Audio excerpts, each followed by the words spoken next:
The manga industry is divided in many different categories. Most of them are romance with good old-fashioned action, and some are with an OPMC with a nice art style. In this video, I'm going to talk about the ongoing webtoons or mangas that have characters that are extremely powerful. My criterion for their levels of power somewhat follows a power level scale, but also considers other things besides raw might.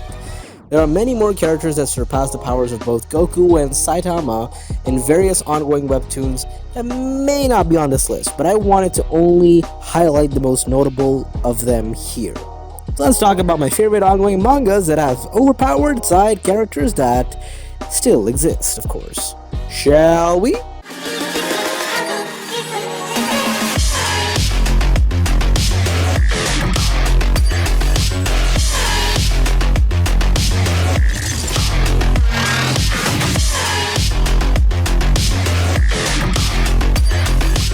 Number 10. The game that I came from. The plot is classic, but the author uses it well. I like the way that the MC thinks, but I never understood why in this type of manga the MC does not want to stand out. It's quite good, and it's really interesting, and it has a pretty good storyline. If you max out your level in-game, you can get heaven-defying powers in real life. Player Ling Sei finally obtained his reward through his hard work, but ended up receiving the most useless skills. Just as he was mourning his luck, a mysterious power brought him back to 3 years in the past with the experiences and memories of his previous life. How many different wonderful things can he bring to his new life? This manga was something else. I really enjoyed reading it, and I of course recommend this to everybody. Number 9. The Challenger. Overall, the plot is engaging, and I love the main character, Loser, Weakling, Rock Bottom. These are all the titles people call him in real life. However, that's only in the real world. There's no reason why I have to be a loser in a virtual reality game as well. I'm going to become the greatest in a video game. Loser, and I mean loser. Park Noah's challenge to become a pro gamer. A basic fantasy world with all kinds of games inside of it. Our MC is a so-called loser in real life, while in the Hero of Time he is the best.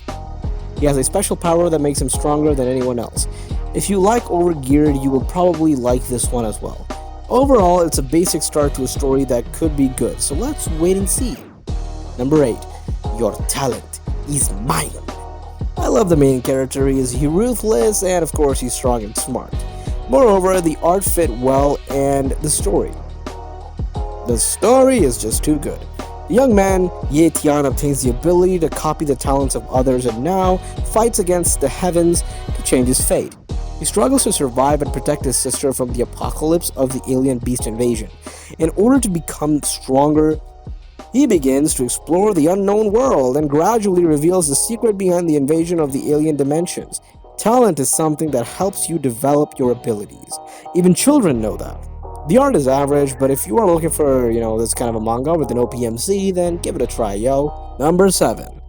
The Constellation that returned from hell. Overall, the plot is engaging, an interesting concept and the world building, likable MC, and a nice art style. This is probably what comes closest to that unique leveling of story people look for. Yoon Seong Choi, the first human ever to become a celestial, he goes after Troy in the abyss to stop other celestials from swallowing Earth whole. Will he be able to protect Earth? Can't say much, but so far so good, and I highly recommend this manga. Every occurrence is connected and pre-planned. They aren't just random events and monsters collected and thrown together to get some action. Really enjoyed it. Number 6. Limit Breaker. To say the truth, I like this kind of manga due to an unknown error. Kim Ki-bong was trapped in the awakening test for 3,000 years. In the real world, 10 years have passed and it is overrun by monsters and dungeons. The battle now begins for Kim Ki-bong, who returned with a max level to restore the world back to the way it was. The art is good, and what's up with the pacing? Most of you already know this. I hope y'all know this. Manga are usually fast-paced. The OPMC's character is nice and enjoyable, but underdeveloped. You don't get to care for him or his family since everything is happening too fast. His relationships could have potential, but don't get developed either. The plot is potential. It's got the potential right there, but it isn't developed. But hey, fun read, I suppose. Number 5. Solo Max Level Newbie. You've heard this one before on the few of my other list, haven't ya? Jin-hyuk is a gaming YouTuber and was the only person who saw the ending of the game Tower of Trials. However, when the game's popularity declined, it became difficult for him to continue making a living as a gaming YouTuber. Since he already saw the ending of the game, he was about to quit playing. But that day, Tower of Trials became a reality, and Jin-hyuk, who knew about every single thing in the game, took over everything faster than anyone else possibly could. I'll show you what a true pro is like. It can be satisfying to see Jin-hyuk looking down on the supposed experts as they do things, which he has long since discovered to be pointless. I think this will be a pretty good manga. I like it, for the void that solo leveling is going to leave us with. The story is different than solo leveling. Of course it's going to be different than solo leveling. It's gotta be, duh! But it's more game-based as well. I would give it a read. Number 4. The Lord's coins aren't decreasing? Overall, the plot is engaging and the story is nice and the plot is interesting. Eren Steelguard's fortune was basically set as he discovered a book that allowed him to trade across dimensions, until his enemies take both his life and his riches away. But Eren is brought back as his younger self, armed with his past knowledge and a chance at revenge. Now free to amass coins, he's gaining powerful abilities and moving up the ranks of the interdimensional trading markets. Will Eren gain enough coins to survive this journey of vengeance and reclaim his honor? It is pretty good, and the MC is smart and it's strong. The plot is both classic and original. It's gotta be, Number 3. Villain to kill.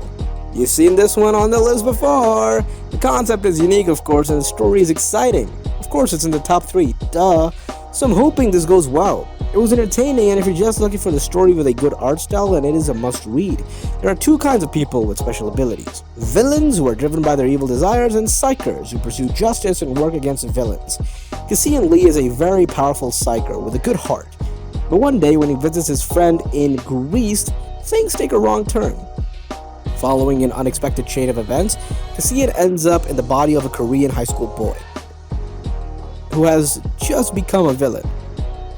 Will his sense of justice win in the end, or will he end up becoming a cold-blooded villain? This is fun and it's OP, so give it a try. Number 2. Mercenary Enrollment. This manga is so good, and this manga is actually pretty good. At the age of 8, Ijun lost his parents in a plane crash and became stranded in a foreign land, forced to become a child mercenary in order to stay alive. He returns home 10 years later to be reunited with his family in Korea, where food and shelter are plenty and everything seems peaceful. But Ijun will soon learn that life as a teenager is a whole other feat of survival. With only 1 year of high school left, Ijun must master new tactics to maneuver his way around the schoolhouse battleground. Can he survive a year of high school, or rather, will the school be able to survive him? Pretty good. The main character's reactions are more human-like than any other manga out there. You know how they treat the OP main character that deals with bullies? And number 1. Leveling with the Gods. This is the best manga out there, without a doubt. I love this series. The art style is amazing and the characters are amazing as well. This is definitely a must-read. It reads quite similar to Omniscient Reader and Second Life Ranker, but it has its own unique elements to it. The MC is an absolute badass and the action scenes are all extremely thrilling. It was entertaining, and if you're just looking for a story with a good art style, it's a must-read. He became stronger faster than anybody else, but he lost. In the end, there was only despair for Kim Yu-won. In his last moments, he was given another chance. Through the sacrifice of his comrade, his fate had not been sealed yet. Returning back to the past, he attempts to climb the tower again with his unmatched talent. To fight the ancient evil that threatens to destroy the tower, you got this far, please do yourself a favor and read the manga. That's all for today, folks. Hope you enjoyed the video, and if you do, then give this video a like and share with your friends and family, and also subscribe for more Top 10. Stay safe and take care. Zirakan is me. It is moi, and I am the voice of the voiceless. See ya!